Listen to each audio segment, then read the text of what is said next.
Hello everyone, मैं मनीष कुमार आप सभी लोगों का एक बार फिर से इस चैनल पे स्वागत करता हूं।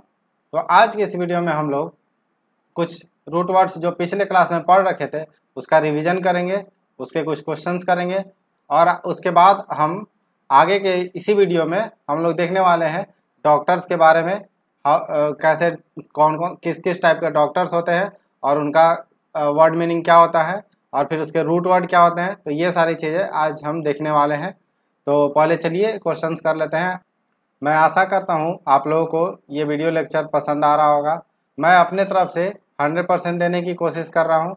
आप लोगों को चाह रहा हूँ कि हर एक जो वर्ड मीनिंग है वो अच्छे से याद हो जाए, रूट वर्ड के साथ याद हो जाए, ताकि आपको कभी ट्रिक की ज़रूरत ना पड़े और कोई भी दूसरे चैनल पर जाने की ज़रूरत ना पड़े।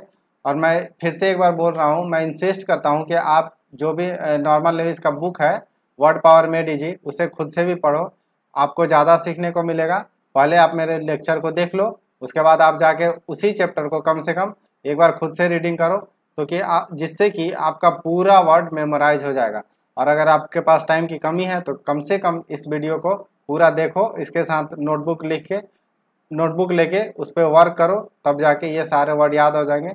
और मैं यहाँ पे कोई ट्रिक नहीं करूँगा कि इसको ऐसे याद कर लो, इसको उस निमोनिक से याद कर लो, ऐसा कुछ नहीं, सारे रूट वर्ड से आएंगे।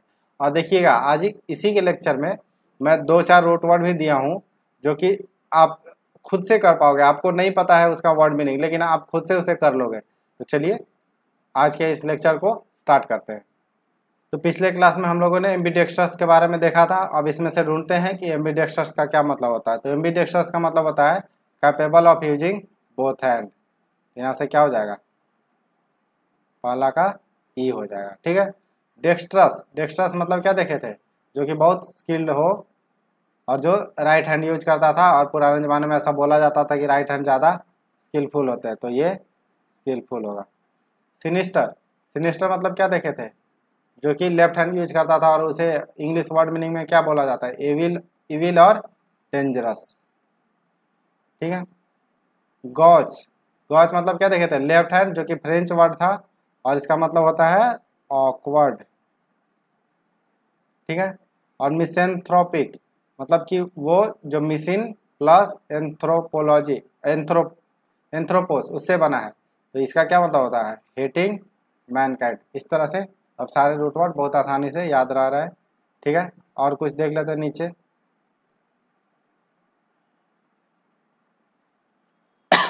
देखो पॉलीगाइनिस्ट, पॉली मतलब होता है मेनी और गाइनिस्ट मतलब औरतें, जिसकी एक से ज़्यादा औरतें होंगी, 2 से ज़्यादा औरतें होंगी। तो देखो कहाँ पे है,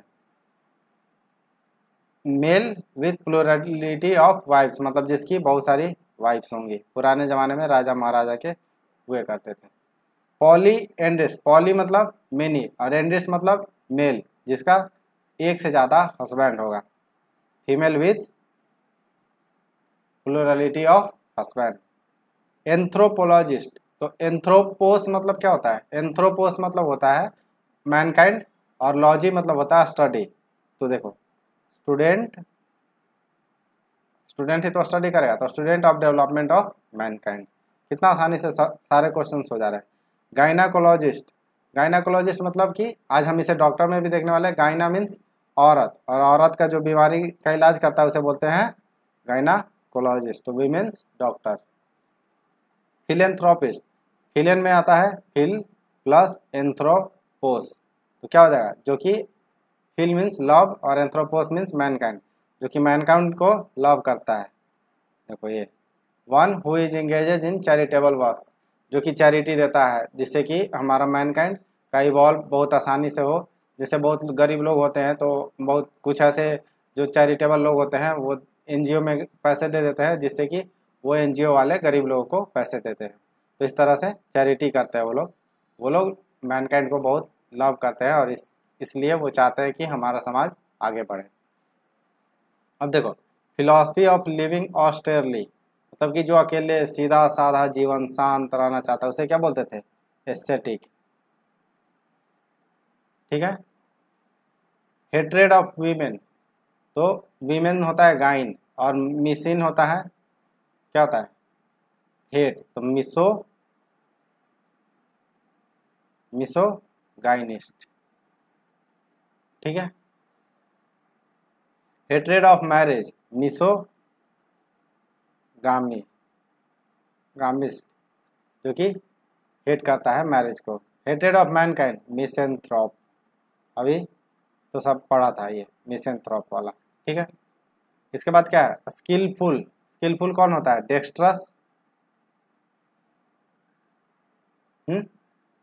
ऑकवर्ड, ऑकवर्ड अभी पढ़े थे ना, गॉच, इसे गॉच नहीं बोलते, इसे क्या बोलते हैं, गोस, ठीक है। एविल या थ्रेटनिंग, इसे क्या बोले थे, अभी अभी पढ़े थे थोड़ी देर पहले, सिनिस्टर, जो कि लेफ्ट हैंड था और ये फ्रेंच वर्ड था। उधर अगर इंग्लिश वर्ड मीनिंग में आप देखोगे तो इसका मतलब होता है एविल या थ्रेटनिंग। स्किल, जिसके पास स्किल होता है वो एम्बी डेक्स्ट्रस, जो कि दोनों हाथ का यूज करता है, वो स्किल्ड होता है। Social custom of plural marriage, plural marriage जिसका एक से ज़्यादा शादी हो उसको क्या बोलते हैं, polygamy. State of having more than one spouse, एक से ज़्यादा होगा तो क्या होगा, बाईगामी, बाईगामी भी होगा, अगर दो होगा तो पॉलीगामी, अगर दो से ज़्यादा होगा। One who hates human race, human race को हेट करने वाला कौन होता है, मिस एंथ्रोप। उसके बाद skill in the use of both hands, जो कि दोनों हैंड को यूज करता है, वो कौन होता है, एम्बी डेक्स्ट्रस। एम्बी मतलब होता ही है बोथ, जैसे कि एम्बी वर्ट देखे थे, ठीक है। अब देखो, जो मैं बात कर रहा था कि आप खुद से भी अब क्वेश्चंस को कर सकते हो, जैसे कि यहाँ पे क्या दिया हुआ है, एंथ्रोपोसेंट्रिक, क्या है, एंथ्रोपोसेंट्रिक, तो ये क्या लग रहा है कि किससे बना होगा, ये खुद से करके ले आना है। कल मैं इसका एग्जाम ये बताऊंगा कि इसका दो रूट वर्ड किस किस से बना है। एंड्रोमैनिया, एंड्रोस प्लस मैनिया, एक बता भी दिया। इसी तरह से गाइनेंड्रस और मोनोमैनिया और मिसेंड्रिस्ट, ये करके ले आना है, ठीक है। अब चलते हैं आज के इस लेक्चर में कुछ और, अब डॉक्टर्स के बारे में पढ़ेंगे कि किस तरह के डॉक्टर होते हैं और उनका वर्ड मीनिंग क्या होता है। उसके बाद अगले लेक्चर में हम लोग क्या देखेंगे, इसका रूट वर्ड देखने वाले हैं कि उस डॉक्टर का अगर वो इस तरह से आता है तो क्यों आता है। जैसे अभी हमने देखा था कि इंट्रोवर्ट हमने पढ़ा था पिछले क्लास में, इंट्रोवर्ट, इंट्रोवर्ट मतलब हमने पर्सनालिटी टाइप में तो जान लिया था कि ये होता है जो कि अकेले रहना चाहता है, लिव मी अलोन, जो अकेले रहना चाहता है। लेकिन अब इसमें क्यों बना था ये इंट्रोवर्ट, क्योंकि इंट्रो प्लस वर्टो से मिलके ये बना था। इसी तरह से डॉक्टर का भी हम लोग उसके अगले लेक्चर में देखेंगे, आज के लेक्चर में सिर्फ जानेंगे डॉक्टर के बारे में, ठीक है। तो जो सबसे पहला है वो है, अभी हमने थोड़ी देर पहले देखा था, गायनाकोलॉजिस्ट। गायनाकोलॉजिस्ट मतलब जो कि हु ट्रीट्स वीमेन एलिमेंट, जो कि औरत की डॉक्टर होती है उसे बोलते हैं गायनाकोलॉजिस्ट। और ये तो हम जानते भी है कि गायना मीन्स औरत होता है, इसलिए ये गायनाकोलॉजिस्ट बना है। अब दूसरा देखते हैं, एक होता है ऑब्स्टेट्रिशियन, ऑब्स्टेट्रिशियन। तो ऑब्स्टेट्रिशियन कौन होता है, ये एक स्पेशलिस्ट होता है जो कि बच्चों को डिलीवर करता है, स्पेशलिस्ट हु डिलीवर्स बेबी। तो जब वीमेन प्रेग्नेंट होती है तो उसके बाद जब प्रेगनेंसी के दौरान जब बच्चा डिलीवर होने वाला होता है तो उस समय जो डॉक्टर इन सारे प्रोसेस को करता है उसे क्या बोलते हैं, ऑब्स्टेट्रिशियन, ठीक है। इसका भी रूट वर्ड जानेंगे, लेकिन अभी इतना जान लेते हैं कि ऑब्स्टेट्रिशियन वो लोग होते हैं जो कि डिलीवरी में हेल्प करते हैं, वो डॉक्टर होते हैं। अब जो नेक्स्ट होता है वो होता है पेडायाट्रिशियन।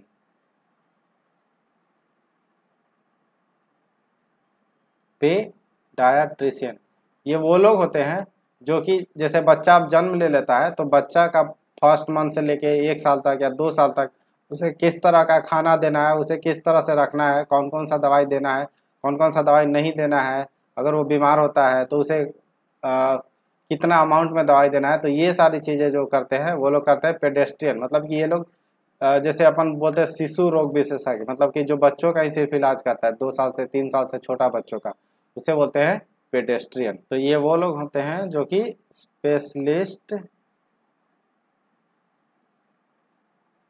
रिलेटेड टू बेबीज, तो बच्चों से रिलेटेड डॉक्टर होते हैं। चौथा जो है वो है डर्मेटोलॉजिस्ट।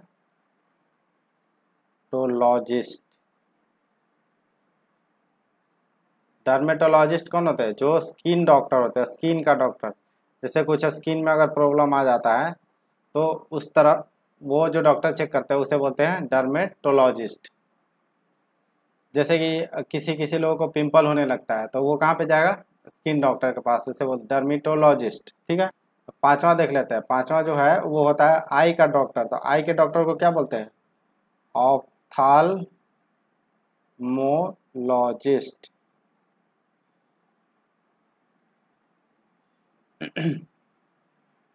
आई डॉक्टर जो कि जैसे आँख का ऑपरेशन करना हो और भी आँख से जो रिलेटेड जो दवाई देता है वो नहीं, जो ऑप्टिशियन दो होते हैं, एक होते हैं ऑप्थाल्मोलॉजिस्ट जो कि आँख का डॉक्टर होता है, एक ऑप्टिशियन।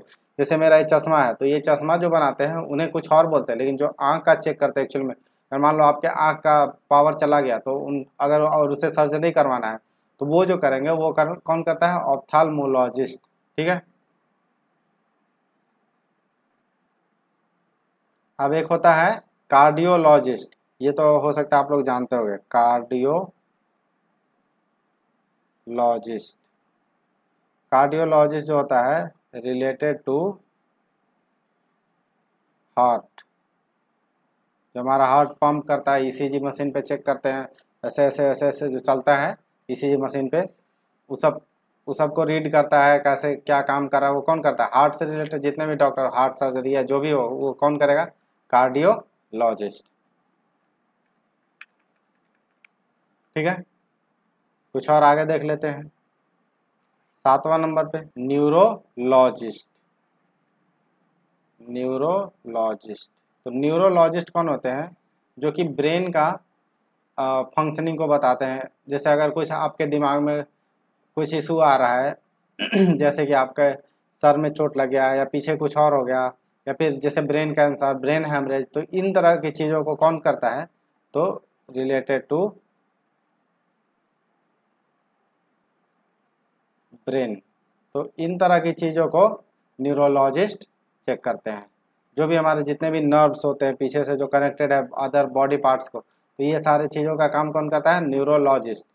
और एक और होता है जो होता है साइकियाट्रिस्ट।